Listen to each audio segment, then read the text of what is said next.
Hello there and welcome to the Card Grotto. Today I'm starting off my craft favourites of 2015. This is stamping in this video today. So first of all I'm going to start off with the stamp sets themselves.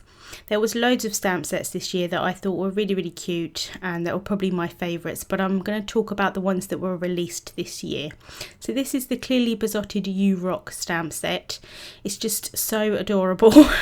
You've got obviously all of the cute little dinosaurs, but then you've also got all of the other elements that you can mix and match. So you've got the little mountains and the volcano. You can do a lot of masking with this stamp set to kind of make up little scenes, which is really cute. And there is a die set also that can be purchased that coordinates with it, and I really like that you can have both of them. Next up is the clearly beesotted Nutty But Nice stamp set. I just thought it was really versatile for loads of different occasions. I really like the little one at the bottom here that I've used on an anniversary card. Really good for little love cards as well. And then all of the other little squirrels are just so cute. And obviously you've got lots of lovely sentiments that you can mix and match with those as well. Next up is the Big Scripty Greetings stamp set from Simon Says Stamp.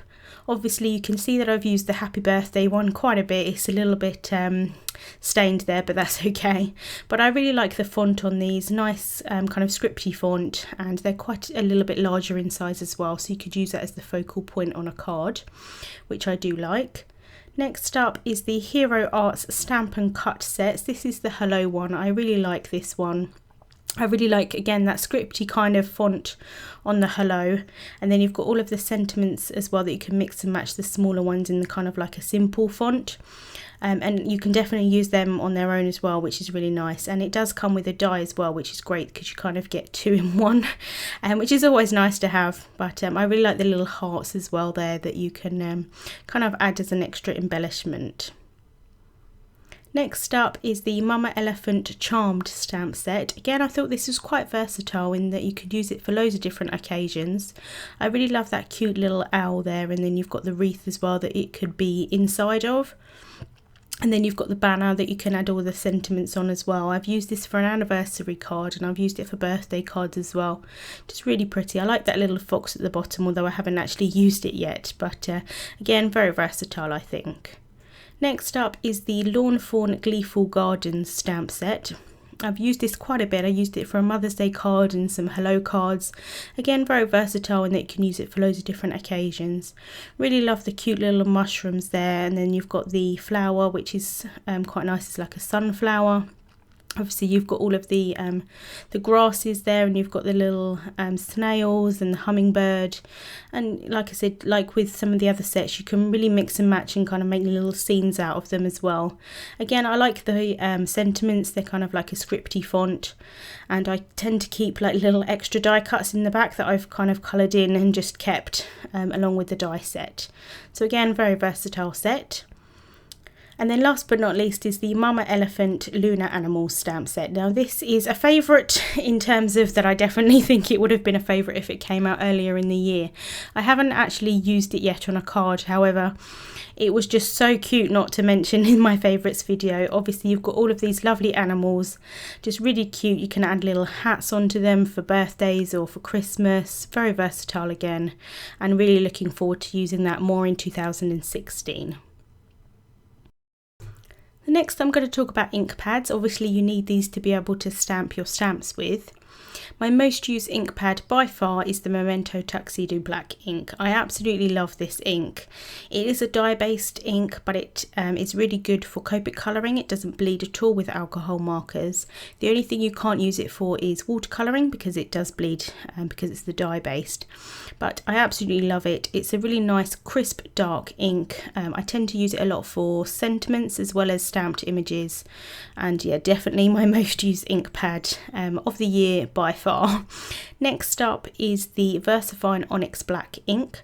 I really like this if I want a really dark sentiment, especially if I'm just using it for a sentiment on a card and I haven't got any stamped images or anything. It's a really nice ink.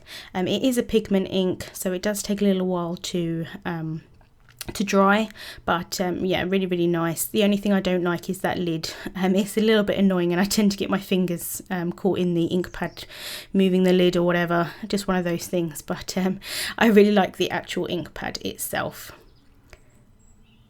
Next up, I really liked the Hero Hues Unicorn ink. This is a pigment ink. This is for any white that I want to stamp. White is definitely a harder kind of colour to get in an ink pad, just because most of them come out really not very white at all and not very opaque. But this one from Hero Arts is really, really good. It's really nice crisp white, and I tend to use it quite a lot for going through stencils and things like that, as opposed to actual stamping itself. Then for solid images, I've used the Simus's stamp inks quite a bit this year. I'm still using my Hero Arts ink pads, the shadow inks, but I've really been liking the Simus's stamp ones. They have the same formula, so they stamp a bit splotchy to start with, and then they even out as time gone on. I really like the Simus's stamp ones because they do coordinate with the colours of cardstock, and this lavender colour here is probably my most used out of all of my coloured ink pads. Next up is the My Favourite Things hybrid inks, and I generally don't like them for solid images because I do find that they're a little bit splotchy, but I really like them for no line Copic colouring. They work really well with Copic markers, they don't bleed at all, and these two colours here, the natural and the grout grey, are really, really pale in colour, so they're really good for no line Copic colouring because obviously you can't see them because they're so pale. So really liked those ones this year as well. And then next up is the Versamark ink pad. I use this mainly for embossing, although you can actually use it as a watermark kind of image as well. So it just stamps and it makes the cardstock a bit darker if you're using coloured cardstock, which is quite nice. It does take quite a long while to dry, which is really good if you want to emboss with it. But otherwise it's a clear kind of sticky ink for embossing, and like I said, yeah, really, really good. And I use this exclusively for my embossing. While we're on the subject of embossing, I'm going to briefly talk here about some embossing products that I really liked. These are two of the most used embossing powders this year. First of all is the Wow Bright White Superfine Embossing Powder. I really like these Wow ones just because they come in tiny little pots and they're a little bit cheaper in price, and you can get quite a few of them kind of, I suppose, more for your money. The other one is the Hero Arts Superfine Clear Embossing Powder. I really like their white as well, but for some reason I've tended to use the Wow this year more, but both really, really good high quality embossing powders, and I really like them for stamped images and where you're going to colour with watercolour. I think it's quite pretty. Next up is the EK Success powder tool, which is really great for embossing. You kind of add a little bit of powder onto your cardstock before you stamp, and it gets rid of any of the static cling, and so you don't have little bits of embossing powder everywhere along your card. So next up I'm going to talk about accessories for stamping. First of all, I'm going to talk about some acrylic blocks. So first of all, I really like these round acrylic blocks from Lawn Fawn. I particularly like them because they're really easy to hold. Because they're round and they've got them kind of indentations in, I find them really easy to hold and stamp down with my hands anyway.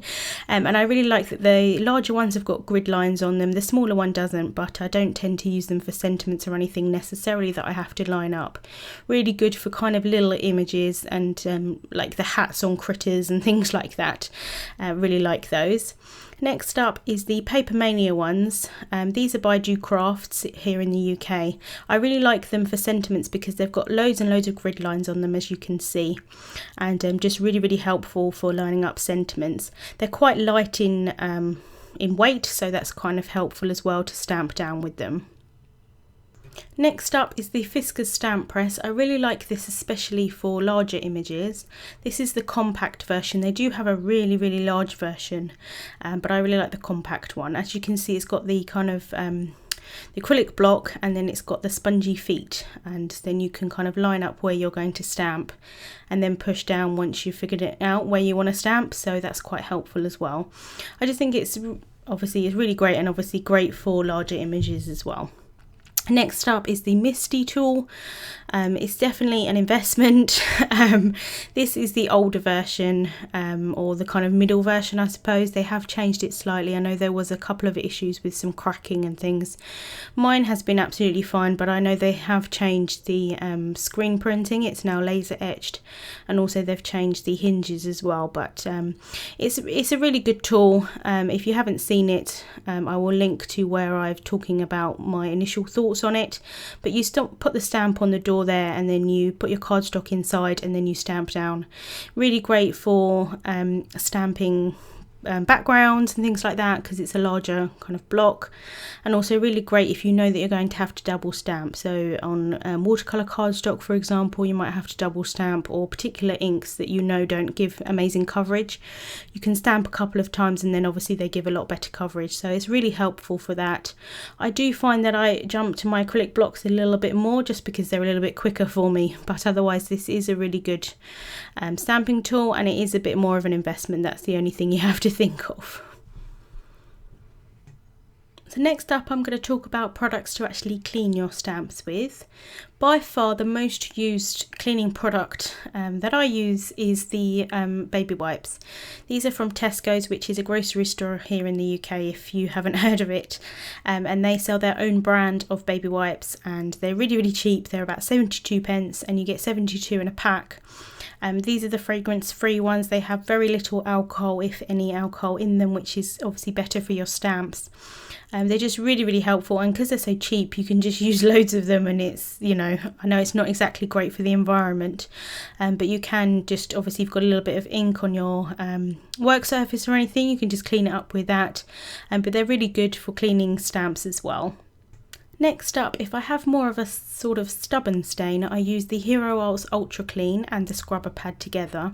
I really like this combination. This Ultra Clean stamp cleaner from Hero Arts is absolutely amazing. It gets rid of StazOn, it gets rid of the VersaFine Onyx Black, which I do struggle to get off sometimes. It gets rid of archival ink.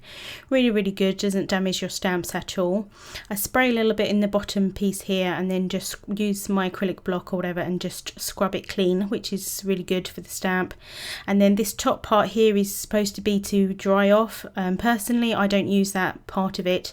Even how many times I've cleaned this, I still get a black residue on my stamps. So what I do is I just take a baby wipe afterwards and just clean the stamp after I've used that cleaner, and then that's absolutely fine. But I do feel that I need to do that afterwards, but otherwise this combination is really good for cleaning stamps. Next up is the absorber cloth. Again, really great invention really. This is obviously made to clean cars and things like that, but Laura Basson found that it was really good for cleaning stamps as well. I personally only tend to use it for my Memento Tuxedo black ink and dye based ink pads. I do struggle to clean any of the other stamps, and in that respect I will use the Hero Arts cleaner. If I can manage to get this open, this is where I keep the majority of the absorber cloth. I've cut it up into smaller pieces, and then here I just use this small piece on my desk. So what I do is I keep it dry most of the time, and then when I want to use it I just wet it, and then I keep a little ramekin on my desk, and then I just pop that in there so that it doesn't obviously make my desk wet or anything like that. And then at the end of the day I just leave it in there and it dries out overnight, and then the next day if I want to use it I can just you know, put it under the tap again to moisten it and then use it that way. And I find that a really quite useful way of using it, and then I can just throw away that other little piece afterwards. So this is a little mini giveaway for you here. I have 2 stamp sets to win. The 2 sets that you can win are the Clearly Besotted Happy Birthday stamp set and also the Hero Arts Acts of Kindness stamp set. To enter you just need to go over to my blog. Unfortunately we can't do this here on YouTube, but you need to go over to my blog and you'll find the information on how you enter the giveaway. It's open until the 5th of January 2016, and I will have links to get to my blog here on screen and also in the description bar. Otherwise, thank you so much for watching today. I hope to see you tomorrow for my next instalment of my Craft Favourites 2015.